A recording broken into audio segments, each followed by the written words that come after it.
নমস্কার বন্ধুরা, আমি গোপাল আপনাদের সবাইকে স্বাগত জানাচ্ছি MK trading and academy for the stock মার্কেটের official YouTube channel MK trading Belda. আজ 8th মার্চ, আগামী সোমবার 10th মার্চ। ইন্ডেক্স ভিউ কি হবে, নিফটি, ব্যাঙ্ক নিফটি, সেন্সেক্স মার্কেটে মুভমেন্ট কিভাবে করবে, টোটালটাই ডিসকাশন করার জন্য আজকের এই ভিডিও। গ্লোবালি কি হচ্ছে না হচ্ছে টোটালটাই আপনাদের সঙ্গে ডিসকাস করব। ভিডিওটা একটু বড় হতে পারে, তো কেউ স্কিপ করবেন না, স্কিপ করে দেখবেন না। স্কিপ করলে ছোট ছোট ইনফরমেশন আপনাদের কাছ থেকে সরে যেতে পারে, তো স্কিপ না করে পুরো ভিডিওটা দেখবেন এবং ভিডিও দেখার সঙ্গে সঙ্গে অবশ্যই লাইক করবেন, শেয়ার করবেন।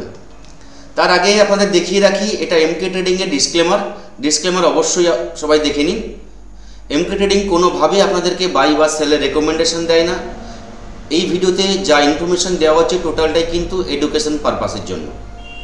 এবার যদি আমরা নিফটির ভিউতে আসি ইন্ডেক্সে, তাহলে নিফটির উইকলি চার্টে একটা গ্রিন উইকলি চার্ট তৈরি হয়েছে বা উইকলিতে একটা ক্লোজিং দিয়েছে, উইকলি ক্যান্ডেল, যেখানে আমরা দেখতে পাচ্ছি গত শুক্রবার উইকলি ক্লোজিং ছিল, যেখানে একটা ভালো প্যাটার্ন তৈরি করেছে।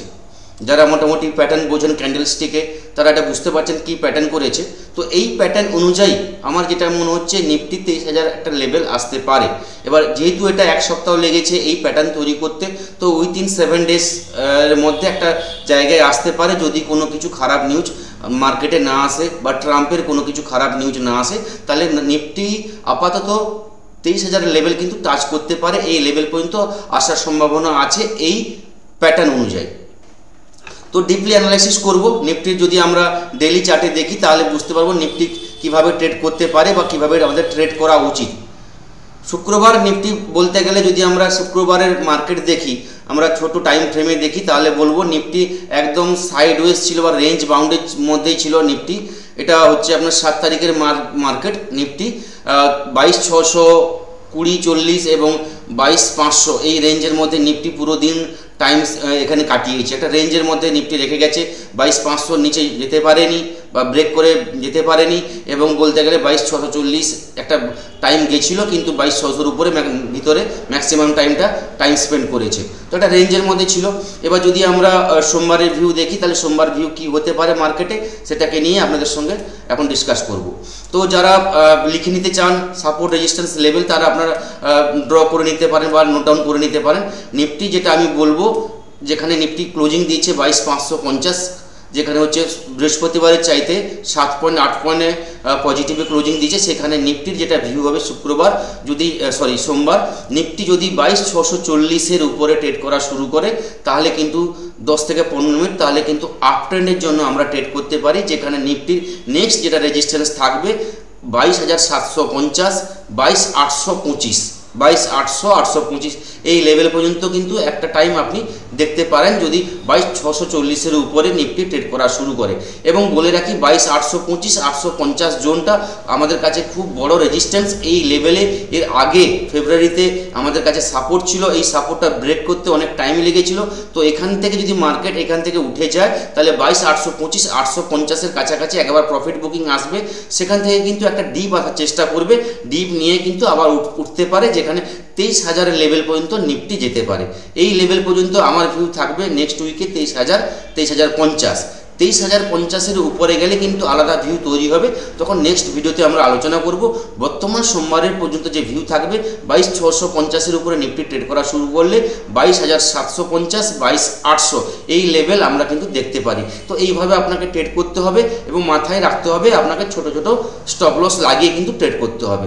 যদি নিফটির আমরা ডাউন ট্রেন্ডে দেখি, তাহলে বলবো 22,450, 22,470 এই লেভেল যদি ব্রেক করে নিফটি ট্রেড করা শুরু করে, তাহলে কিন্তু একটা ডাউন ট্রেড আমরা দেখতে পাবো, যেখানে 22,360, 22,330 এই লেভেল কিন্তু আমরা দেখতে পারি, যেখানে 22,330 পর্যন্ত নিফটি আসতে পারে, 340, 330 পর্যন্ত আসতে পারে। এই লেভেলের কাছাকাছি এলে সেখান থেকে কিন্তু একটা বাইং আসবে, যেখানে আবার কিন্তু 22,520, 22,550 লেভেল কিন্তু আমরা দেখতে পাবো। হ্যাঁ, যদি 22,250 নিফটি ব্রেক করে যায়, তাহলে কিন্তু ফার্দার কিন্তু ফল আসবে, যেখানে কিন্তু 22,170 এবং 22,120, 100 পর্যন্ত নিফটি আসতে পারে। মোটামুটিভাবে বলতে পারি সোমবারের ভিউ থাকবে একদম ডাউনের জন্য 22,250 এবং আপের জন্য 22,800 এবং 22,800 এই লেভেলের মধ্যে সোমবার আমার যেটা মনে হয় ট্রেড করবে। 22,850 ব্রেক করলে 23,000 এবং 22,250 যদি ব্রেক করে তাহলে কিন্তু 22,000 লেভেল কিন্তু আমরা দেখতে পাবো। এটা হচ্ছে নিফটির ভিউ, আশা করি আপনাদের ক্লিয়ার করতে পেরেছি।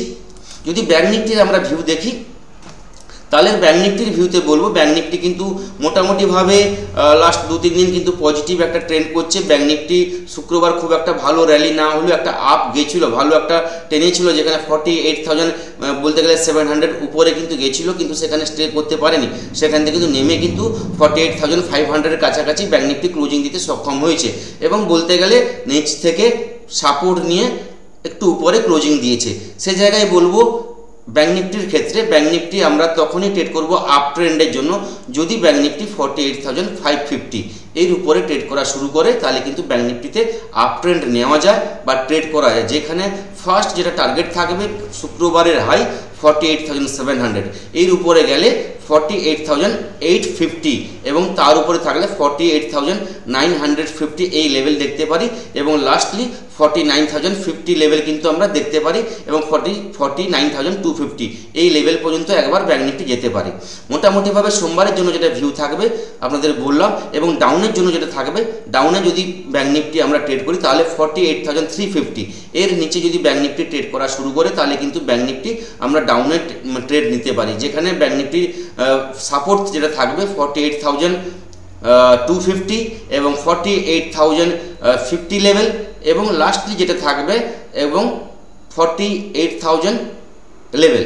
এটা সোমবারের জন্য ভিউ। তাহলে সোমবারের জন্য ব্যাংক নিফটির যেটা ভিউ হলো লাস্ট একদম ডাউন সাইডে 48,000 এবং আপ সাইডে 49,000 এর মধ্যেই ব্যাংক নিফটি সোমবার থাকবে এবং চেষ্টা করবেন ডিপ অন বাই সোমবার মঙ্গলবার। আমার মনে হয় সোমবার মঙ্গলবার কমসে কম মার্কেট আপ ট্রেন্ড থাকবে যদি কোনো কিছু খারাপ নিউজ না আসে, ট্রাম্পের কোনো কিছু অনিশ্চিত বা ট্রাম্পের কোনো কিছু ডিসিশন খারাপ ডিসিশন না আসে, তাহলে কিন্তু মার্কেট এখান থেকে চেষ্টা করবে একটু আপ যাওয়ার। যদি আমরা ব্যাংক নিফটির উইকলি চার্টে দেখি, ব্যাংক নিফটির উইকলি চার্টে আমরা দেখলে বুঝতে পারবো ব্যাংক নিফটি যেভাবে ক্যান্ডেল উইকলি ক্লোজিং দিয়েছে সে জায়গায় আমার মনে হচ্ছে ব্যাংক নিফটি একবার চেষ্টা করবে 49,550 এই লেভেলের কাছাকাছি একবার আসার জন্য।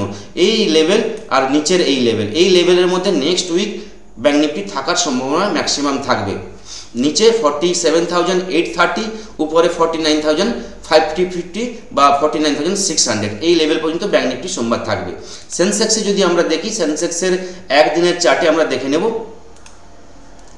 সেন্সেক্স পুরো নিফটির মতো ট্রেড করেছে, নিফটি যেভাবে ট্রেড করে সেন্সেক্স সেইভাবে ট্রেড করেছে। লাস্ট কয়েকদিন ধরে দেখছি নিফটি এবং সেন্সেক্স বলতে গেলে একটা কয়েনের এপিট ওপিট। নিফটি যেভাবে ট্রেড করে সেন্সেক্স সেভাবে ট্রেড করছে। তো সেন্সেক্সে যদি আমরা আপ ট্রেন্ডে যাই তাহলে বলবো 74,550 এর উপরে যদি সেন্সেক্স ট্রেড করা শুরু করে তাহলে কিন্তু আপ ট্রেন্ডে আমরা যাব, যেখানে সেন্সেক্সের ফার্স্ট যেটা টার্গেট থাকবে 74,850 এবং 75,100 এই লেভেল থাকবে। এর উপরে যদি সেন্সেক্স ট্রেড করা শুরু করে তাহলে কিন্তু আমরা দেখতে পাবো 74,500 লেভেল পর্যন্ত কিন্তু আমরা দেখতে পারি সোমবার। যদি ডাউনের দিকে ট্রেড নিতে হয় তাহলে বলবো সেন্সেক্স যতক্ষণ না 74,050 লেভেল বা 74,000 লেভেল ব্রেক করছে ডাউনে ভালো কিছু আসবে না। এর নিচে গেলে কিন্তু ডাউন আমরা যেখানে দেখতে পাবো 73,700 এবং 73,400 450 এই লেভেল পর্যন্ত কিন্তু আমরা দেখতে পাবো, যেটা বৃহস্পতিবারের লো। এই লেওটা কিন্তু আমরা দেখতে পাবো। মোটামুটিভাবে সেন্সেক্সে বললাম সোমবারের জন্য 73,400 এবং আপের জন্য যেটা বলবো সেটা হচ্ছে 75,750 এই লেভেল পর্যন্ত নেক্সট উইকে মুভমেন্ট হতে পারে। তো যেটা বড় কথা আমাদের কাছে গত শুক্রবার মানে লাস্ট যেটা কালকে যেটা হয়েছে ট্রাম্পের কিছু ডিসিশন, সেটা নিয়েই মার্কেট প্রতিটা কান্ট্রির ইন্ডেক্স, প্রতিটা কান্ট্রি ট্রেডার কিন্তু ইনার অনিশ্চয়তার বা ইনার খামখেয়ালি পনায় সবাই ভুগছেন। উনি কখন কি ডিসিশান নেবেন তার উপরে কিন্তু অনেক কিছু মার্কেটে কিন্তু ভোলাটিলিটি চলছে, মার্কেট কিন্তু ভালো মুভমেন্ট নিতে পারছে না, আপের ক্ষেত্রেও ডাউনের ক্ষেত্রেও। সেটা আমরা ভালো এর উদাহরণ পাবো কালকে যেটা হচ্ছে পাওয়েল স্যারের একটা স্পিচ ছিল বা একটা কনফারেন্স মিটিং ছিল, যেখানে federal reserve chairperson zonal Powell উনি ডাইরেক্টলি একদম বলেই দিয়েছিলেন, বিবৃতি দিয়ে দিয়েছিলেন, যেটা হচ্ছে ডোনাল্ড ট্রাম্পের যে ট্যারিফের বা পলিসির যে ডিক্লারেশন যতক্ষণ না ক্লিয়ার হচ্ছে, রেড কার্ড নিয়ে কোনো কিছু উনি ডিসিশন নিতে পারছেন না। একদম বলেই দিয়েছেন যে কোনো ভালো ক্লিয়ারিটি যতক্ষণ না আসছে ট্রাম্পের পক্ষ থেকে, ট্রাম্পের পলিসি নিয়ে যতক্ষণ না ভালো কোনো ক্লিয়ারিটি আসছে, ততক্ষণ পর্যন্ত কোনো কিছু ডিসিশন নেওয়া যাবে না বা ডিসিশন নেবেন না ইন্টারেস্ট কার্ড নিয়ে। তো যেখানে ফেডারেল চেয়ারপারসন ট্রাম্পকে নিয়ে দুশ্চিন্তায় ভুগছেন, সেখানে সমস্ত ট্রেডারেরও এটা মাথা ব্যথা প্রত্যেকেই আমরা বুঝতে পেরেছি। তো গ্লোবালি সমস্ত ইন্ডেক্স বা গ্লোবাল সমস্ত কান্ট্রি কিন্তু ট্রাম্পের যে খামখেয়ালিপনা বা ট্রাম্পের যে পলিসি, এটাকে নিয়ে সবাই কিন্তু দুশ্চিন্তায় ভুগছেন। উনি ডিসিশন পুরোপুরিভাবে নিচ্ছেন, কখন ছেড়ে দিচ্ছেন, কখনো ওয়েট করাচ্ছেন, তো ওনার খামখেয়ালিপনা চলছে। তো এটা মার্কেটে কিন্তু প্রচণ্ড ভোলাটিলিটি সৃষ্টি করছে, মার্কেটে মুভমেন্ট ভালো আসছে না, এটা আপনাদের মাথায় রাখতে হবে। সঙ্গে এফআইদের সেলিং, আমি বলে রেখেছি, এফআইদের সেলিং যতক্ষণ না পুরোপুরিভাবে বন্ধ হচ্ছে বা বাইং যতক্ষণ না এফআইরা আসছে, মার্কেটে ভালো মুভমেন্ট আসবে না। কেননা যে কোনো কান্ট্রির ইন্ডেক্স মুভমেন্টের জন্য ফরেনার ইনভেস্টরদের যে পার্টিসিপেশন কিন্তু খুব গুরুত্বপূর্ণ। তো ফরেনার ইনভেস্টর যতক্ষণ না এখানে ইনভেস্টমেন্ট মানে আপনার সেলিং বন্ধ করছেন বা ওনারা বাইংয়ে আসছে, ততক্ষণ পর্যন্ত ভালো মুভমেন্ট আসবে না, ইন্ডেক্স ভালোভাবে ঘুরে দাঁড়ানো সক্ষম নয়। ডিআইরা প্রতিনিয়ত বাইং করে যাচ্ছে, কিন্তু এফআইদের এখানে কন্ট্রিবিউশন আমরা পাচ্ছি না। যতক্ষণ না এফআইদের পক্ষ থেকে কন্ট্রিবিউশন না পাচ্ছি, সেখানে কিন্তু ভালো বাইং আসবে না। গ্লোবাল মার্কেট বলে রাখি, ফ্রাইডেতে ট্রাম্পের নিউজ এবং ফেডের ঘটনার জন্য ইউএস মার্কেট কিন্তু নেগেটিভ ছিল, লাস্টে কিন্তু পজিটিভ ক্লোজিং দিয়েছে, যেখানে প্রায় দাউ 200 পয়েন্টের উপরে পজিটিভ ক্লোজিং দিয়েছে, ন্যাসড্যাকও প্রায় 140-150 পয়েন্ট পজিটিভ ক্লোজিং দিয়েছে। আমাদের ইউরোপ মার্কেট নেগেটিভ ক্লোজিং দিয়েছে। ইউরোপ মার্কেট বলতে গেলে সমস্ত ইউরোপ ইন্ডেক্সগুলো নেগেটিভ ক্লোজিং দিয়েছে, Asia market maximum negative closing আছে। তো গ্লোবালি কিন্তু ভালো নেই, গ্লোবালও কিন্তু মোটামুটি ভালো বলতে গেলে একটা দুশ্চিন্তার মধ্যে আছে। সেই জায়গায় মার্কেটে আপনাকে ট্রেড করতে গেলে খুব সাবধানে ট্রেড করতে হবে এবং সাপোর্ট রেজিস্ট্যান্স লেভেল আপনাকে তৈরি করে কিন্তু ট্রেড করতে হবে এবং সবসময় চেষ্টা করতে হবে আপনি আপনারটা নিয়ে প্রফিট নিয়ে বুক করুন। মার্কেট কোন দিকে গেল না গেল আপনার দেখার দরকার নেই, একদম ট্রেড আপনি যা করেন ট্রেডের আপনি কমিয়ে দিন। ধরুন সারাদিনে আপনি 8-10টা ট্রেড করতেন আগে, এখন ম্যাক্সিমাম 2 কি 3টে ট্রেড করুন এবং সেটা চেষ্টা করুন যেন প্রফিটেবল ট্রেড হয়। প্রফিটেবল যদি 2 ট্রেড হয়ে যায়, তারপর কিন্তু আমার যেটা মনে হয় ট্রেড না করা উচিত, কেন মার্কেট এখন ভোলাটিলিটি চলছে, মার্কেট একটা রেঞ্জের মধ্যে দাঁড়িয়ে আছে। মার্কেট কিন্তু ওভারঅল কিন্তু সেল অন রাইজে মার্কেটে কিছুটা বাউন্স আসবে। তো সেল অন রাইজে এটা কিন্তু একটা বাউন্স মার্কেট, যেখানে 23,000 পর্যন্ত নিফটি আসতে পারে, যেটা আমার ভিউ বললাম। হ্যাঁ, ভিউটা মানে নাও লাগতে পারে বা নাও হতে পারে যদি ট্রাম্পের কোনো কিছু খারাপ নিউজ না আসে। যদি খারাপ নিউজ না আসে তাহলে কিন্তু মার্কেট একবার চেষ্টা করবে 23,000 লেভেল টাচ করার, সেখান থেকে মার্কেট ফের ডিসিশন বা ফের ডাইরেকশন কিন্তু এখান থেকে কিন্তু আবার কিন্তু নেওয়ার জায়গা তৈরি হবে 23,000 লেভেলের কাছ থেকে। তো এই থাকলো সোমবারের ভিউ। নেক্সট উইকের কিছু ভিউ থাকলো। নেক্সট ভিডিওতে আপনাদের সঙ্গে আবার দেখা হবে পরের ভিডিওতে। সবাই ভালো থাকবেন। থ্যাংক ইউ, ধন্যবাদ।